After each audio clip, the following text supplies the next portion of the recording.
Bula everyone. So today we're going to talk about tourism in less developed countries. Particularly the topic we're going to touch base on is community-based tourism. In short, as we've seen through our notes, it's called CBT. And particularly we're going to talk about a small community based in Nandi, in the highlands of Nandi, called Nangando Village.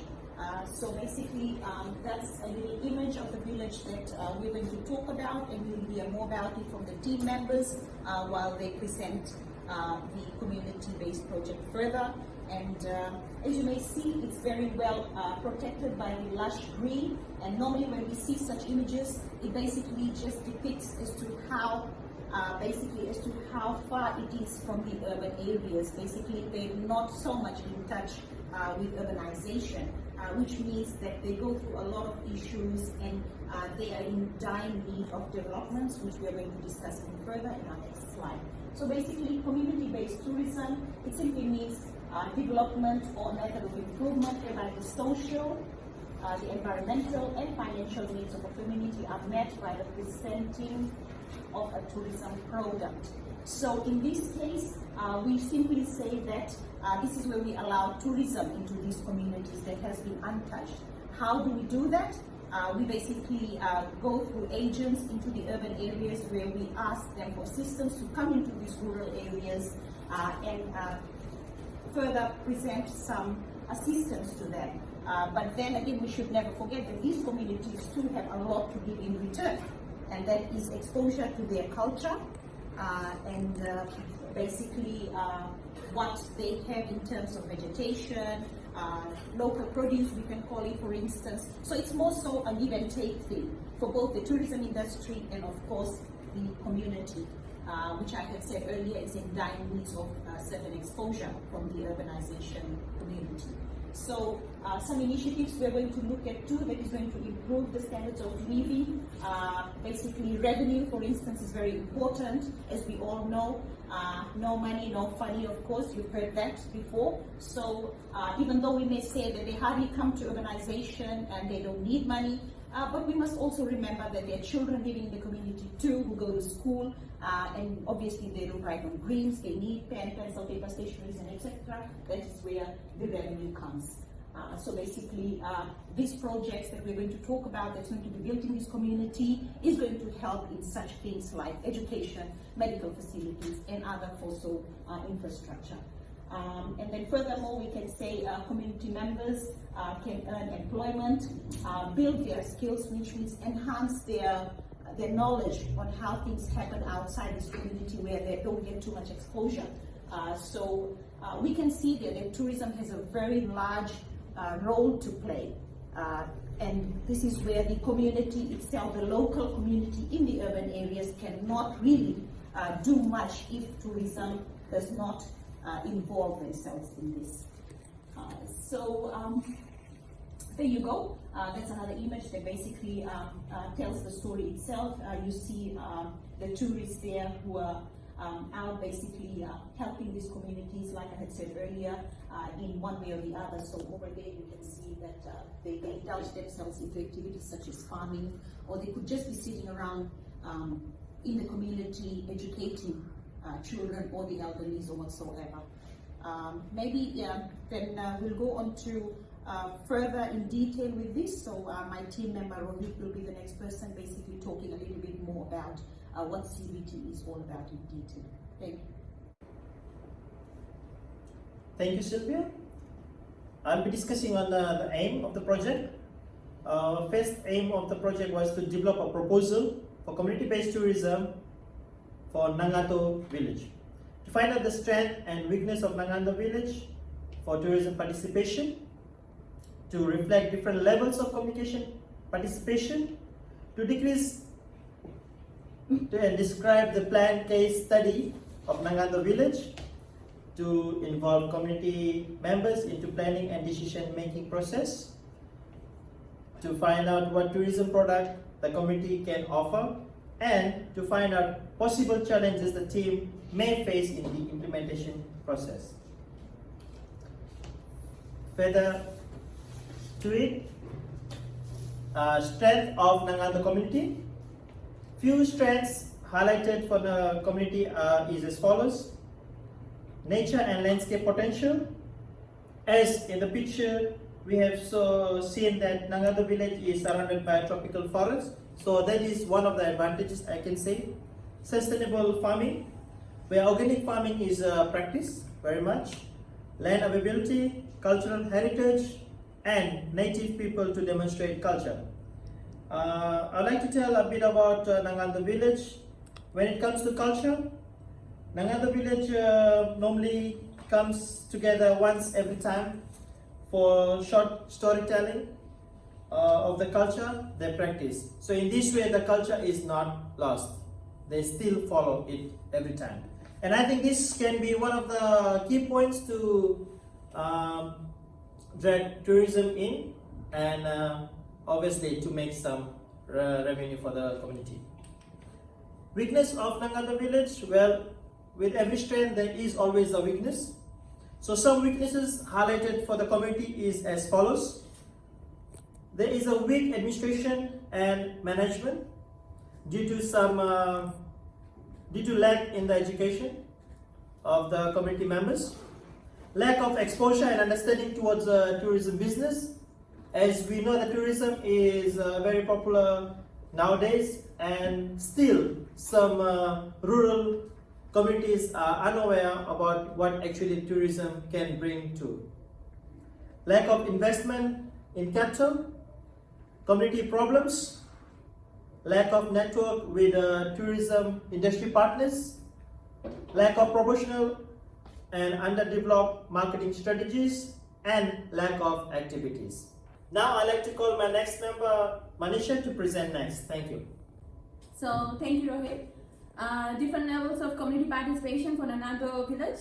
Corruption, community representatives are chosen, but no, they don't have real input or power into it as the tourists make decisions and all. Compliance, tasks are assigned with incentives, but outsiders decide the agenda and the direct process. Consultation or information sharing, community opinions are asked for and outsiders analyze and decide on a course of action, what all has to be done there. Project designers and managers share all information with the communities in order to facilitate any collective or individual action. Cooperation, community people work together with outsiders to determine realities. Responsibility remains with the outsiders for directing the process. So next slide, the collective action. Community people set their own agenda and mobilize to carry it out in the absence of outside initiators and facilitators. Co-learning, community people and outsiders share their knowledge to create a new understanding and work together to form action plans with outsiders facilitating, meaning the tourists helping in the project. Decision making, the community is involved in making decisions about project design and implementation. And initiating action, the community takes the initiative in terms of actions and decisions penetrating to the project. So the next point, Nangando community, the case study about it. Nangando is a farming community located in the Baturu district in Nandi, where there are few economic opportunities in agriculture. However, many of the farming methods are used as sustainable. The location for this is 45 minutes out of Nandi, which is located in the highlands. Population for Nangando is 120 population with 15 homes, since it's a small community. The facilities are, there's a Nangando district school, number of students they have is 58, and there's a village church and a community hall for the community members to use. So, thank you. Maria will be elaborating more on the involvement of community members and its planning and decision making process. Thank you. Thank you, Manisha, for that. So, this point discusses the involvement of community members in planning and decision-making process by informing and consulting the community members in regards to anything important. This is to ensure that sites that are taboo or practices that are taboo are not trespassed. Encouraging members to ask questions is to ensure that there is open and safe communication between the people that are projecting the project proposal and the community members, including the heads of community in important meetings and gatherings. Updates and information should be flown frequently so that the community members are aware of what is going on in their community. creating leadership teams to gain information from members and elders of the community on specific issues, like in the first one, to ensure that there is no taboo practices that are being held. Also, surveys, interviews, questionnaires, and suggestion boxes are a great way to ensure that the community is involved. The next point discusses the potential tourism products that are found or held in Navalu village. So involvement and educating about planting homegrown fresh local produce to supply to local hotels and markets. Making and selling of handicrafts to visiting tourists to the village and supplying to local handicraft centers. Development of sightseeing venues and activities for the tourism industry to generate income for the community, to ensure that the community is also gaining and not just losing whatever the team is coming to project in their proposal. Providing local entertainment to tourists both during village visits and performing at the resorts. Providing employment through such development projects. More tourism products. Deriving income through both land and sea use, that is farming on mainland and game fishing out at the sea, water sporting activities, snorkeling, diving, and shark fishing, which is very common in a lot of other villages. Tourism helps local communities through tourist community activities, such as donation of necessities such as clothing, school books, stationeries, food items, and etc. Tourist involvement with assistance such as building and maintenance of community halls, church, safe and clean facilities such as proper toilets, providing clean drinking water facilities as well. So those are the points for the involvement of decision making and the potential tourism products that are in Navalu village.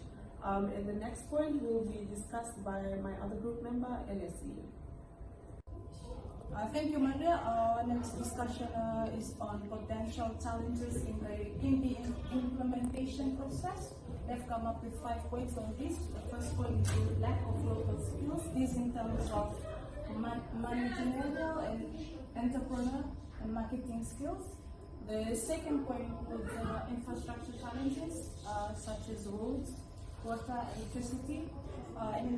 As Nanando village is set in the interior of Nandi, so the problems will be basically associated with the transportation, the roads infrastructure, the accessible of clean water, and having power electricity to the village. The third point includes the marginalization of women and minorities in community decision making. This is one thing about the Fijian culture. It's normally based on masculine community, whereby men are the head of the household and are head in charge of decision making. Then the second last point is the issue of accessibility to information, and the last point is the distance from established tourism destination.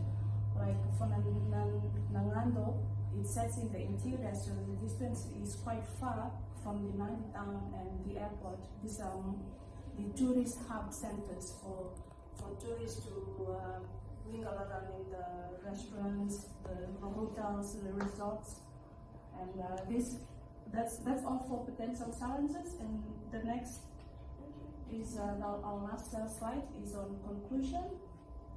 Inside of the above mentioned community, namely Nanando, we understand that development in such remote and rural areas are important, but must also be mindful of the effects of such developments. Community-based development is sustainable, but it also can bring into effects, I would say, negative effects to the community.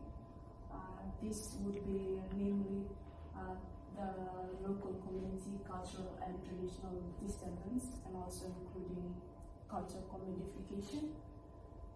The last point is ecotourism is another primary matter that needs to be considered when working on such development plans. Why we focus on ecotourism? Because it basically talks about preservation of nature and social responsibility towards the locals. The last point is, while we would like to assist such communities through benefits such as education, infrastructure, communication, and sufficient economy, we must also be equally wary about the well-being of the community as a whole. And that sums up our presentation for today. We hope that you have gathered some good information and learned something from our presentation. And thank you for your time bearing with us to present our presentation. Thank you.